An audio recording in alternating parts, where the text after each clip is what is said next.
Call me Fuego, 93 like me. Fire in the sheets, spending summers on the sea. Quedo, she throw away home. Bev Hill life on Rodeo. Thank you very much, Matchroom. Yes, indeed. Welcome one, welcome all. We are moving into the bottom 16. My name is Sim. This is Froz. Froz, it's an early start for us over here in Europe, but I tell you what, we've got an absolute barn burner installed. 8 games, and essentially 4 out of the first 5 top performing teams so far at this event. It's primed to be a pretty belting set of matches. Yeah, I mean, it might be early. All you need is a little bit of coffee and you're all good. But yeah, as you're saying, this might be the best bottom 16 mix of teams we have right now. With so many top teams being down here, this is going to be interesting. I want to see, are they going to be farming kills or are they going to be farmed by the other ones? Because we still have a few teams down here like Burram that we've always seen them struggling getting the wins, but at the same time, they're so good at fighting that you just want to see them fight all the time because they keep on just killing people. Well, as we kind of mentioned before, we are getting closer towards the end of this competition. Still a few weeks left. Ooh, circle. Okay, down south, down south. We'll touch on it a little bit more, but kind of set it up and see where we're at and see how things are lying on now. We do have the weekly finals coming after this, but things are starting to get... Key to actually look up towards Division X Gaming there as well, because as soon as they start looking over that little ridge line towards the road there, that's when you're going to see STK on the top shooting at them. So that's going to be super hard. Spyro finding another 4AM member, but Lou getting back there a little bit now. 4AM down to only Xiao Lu left, and it's gonna be rough, but it looks like he's gonna get away. We got a new circle. It's gonna go to the south, and as you can see, a lot of the teams are already inside, but some of the teams still need to find a way in here. Lou trying to get that nade on the Hyrus, and he's gonna find him. Ooh, he does seem... Ooh, that's a good nade. Now They don't want 2 this, left on Ross. VP. They don't want this. This is like he's been such a nuisance. He's distracting them completely. This has allowed Furia to step into the back lines for VP. They're just that's 3. Oh my word! He's just picking them apart from up high. They committed to the low ground, and Verda's prone, unfortunately, stands up to the name or lays down, whichever way you want to kind of look at it, and they fall in the ditch. 3 players being taken away from Lou. 1 member single-handedly just breaking everything they were trying to put together. That allows all of a sudden Furia just to step up to the plate. They walk in, they clean up, and 4AM, I'm surprised, as a 2-man band has somehow managed to outlive them. This nade should be good given how little health Xiongjian actually has. And it's a perler, it's perfect. Down he goes, so 2 spots. That one for under. I mean, it's a matter of putting the smoke down, seeing how we can actually survive this one. And for Lou, it's, you know what, let's just... If we can't go forward for us, we'll do it backwards. It's totally fine. Oh my! Are you kidding me? Xiao Lu, he actually gets Volibear on that one. He just turned on him. He gets the finish as well. He flushes him. And now it's only Sia. Okay, Sia does find him. But that was... Oh, Xiao Lu. How do That's they disgusting. let him do that?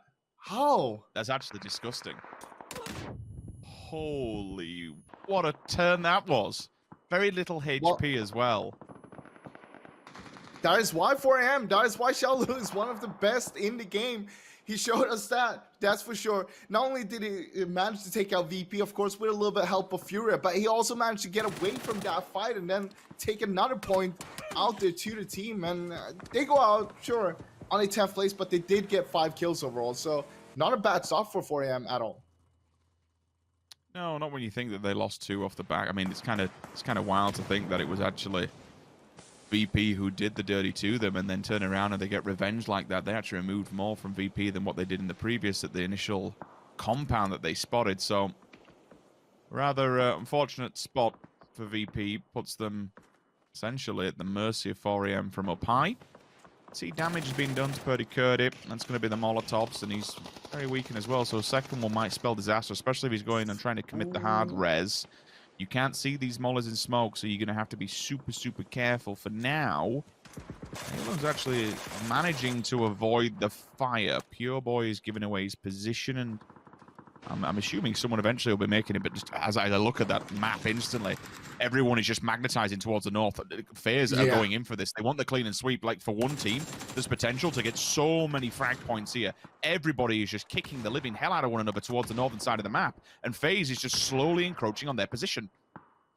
FaZe, they've seen it, they've heard it, and now they want to be part of it. They gets one, Gustav gets the first one, going with the nade here, and Aitzy gets the second one. Now it's only 2 left on DGW here standing. FaZe just wipes them out, and that's it. That's some 3 points for FaZe. Now they can work their way in, but don't forget GX. They've been here the whole time. They're having the high ground. They've been looking at you, and they've just been waiting for this opportunity to pick apart on FaZe right now.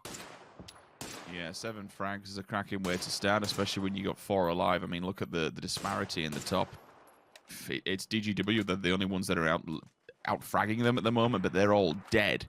So FaZe is looking pretty strong, and we're talking about a team here that goes from getting first place into the first treble-digit prize fund, instantly dropping down here, but still with 120 points. Like, you kind of briefly touched on it. It's hard to put it in comparison. Had it been any other day, had it been any other competition, they would have been crowned winners of this. And starting off hot, we'll see, because we've seen it before where teams are looking good and instantly everything just kind of falls apart.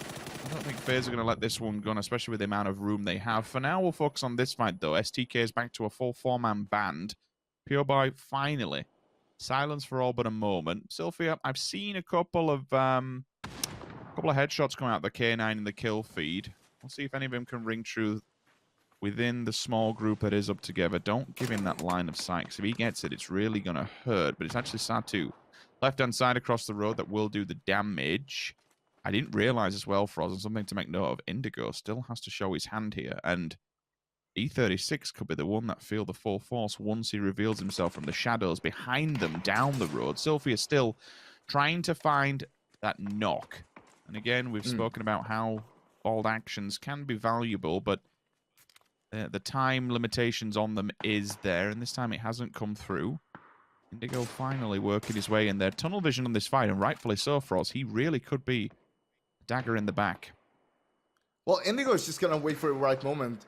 Actually, he's going to go for it right now and think, yeah, he does find Ammonot, and now E36, they got to be careful. We see that Sylphia and Sato is still just turning straight towards the back now. Look at it. Sato goes down as well to Indigo, and now E36 in a bad position with STK seeing this as well. They might be pushing.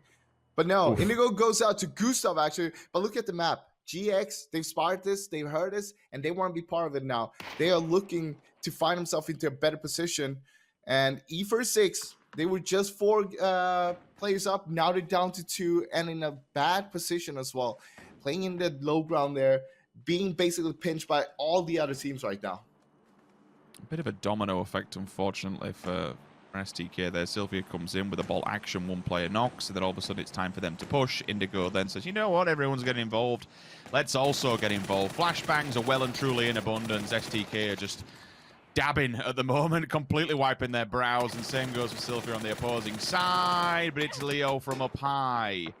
And we said third parties are going to be well and truly in abundance for this fight. Everyone else is grouped up into a corner. Enter Force 36 will fall. 10 frags. Double digits already for FaZe Clan. They've just been having an absolute field day over on top of the hillside. Ayo, maybe it's time to try and get ourselves back into the circle and just leave STK to the roadside and see what happens from that. But for GX, don't lose track here. Don't forget that STK still. You've committed to the drop. Fair play. I'll give you that. It's some level 3 gear. But you haven't finished the fight that you got involved with. You've left STK to run free. Now, does that have any ramifications as we go forward here? Or do FaZe Clan absolutely know what's going on? I'm not sure. STK is making a great move here, actually walking on the low ground. Because now, when they got the distraction of FaZe Clan, GX might actually pull up on FaZe Clan here. We'll just gotta wait and see what's gonna happen. Ooh, ubah finds Ayla, of course, with that mini. We know how deadly it can be, and we see that Luke back there is very low, and this is going to be hard. You can't get that rest. They don't really have any utilities. Remember how long they've been at the roadside. Purdy goes down to Leo, and this is just bad for STK right now. It looks like it's going to be going down between GX and FaZe Clan. We still have Luke, of course, down there. But looks like, yeah, he's just gonna die to the blue. Not gonna be much done from SDK. They were in a bad spot, but now 4 versus 4 here. FaZe Clan versus GX. We're in the first game here for this bottom 16 games, and look at it. FaZe Clan got 11 kills already. GX, they got 4. Both of them pretty fresh when it comes to utilities, armors. Catastrophical for you, the outcome itself. But right now, I'm liking what I see. We see 2 to split from both the teams, and basically they're just looking for that first initial knock. No one wants to aggress too much right now, but look at it. FaZe Clan, they're making a little push here. Fuzz not really finding CC. Oh, the head has been taken clean off. Damage has been done. Nade will follow up. CC will be fall. They'll be the first victim. Leo did come back for support. Gustav goes in for the kill. Leo will fall. FuzzFace now spots the 2 on retreat. 5 kills single-handedly for Gustav comes through, and now all of a sudden GX has just been dismantled. Mao will be the last one. He says, you know what? Let's give it up to the blue. Let's not give away any more points, and a final frag to say bye-bye. The win comes in. The win that could not happen last week kicks off for FaZe Clan.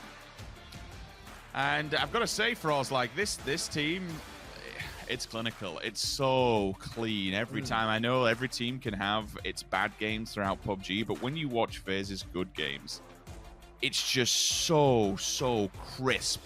So clean, 4 players alive, so many frags in abundance as well as the win. It's just...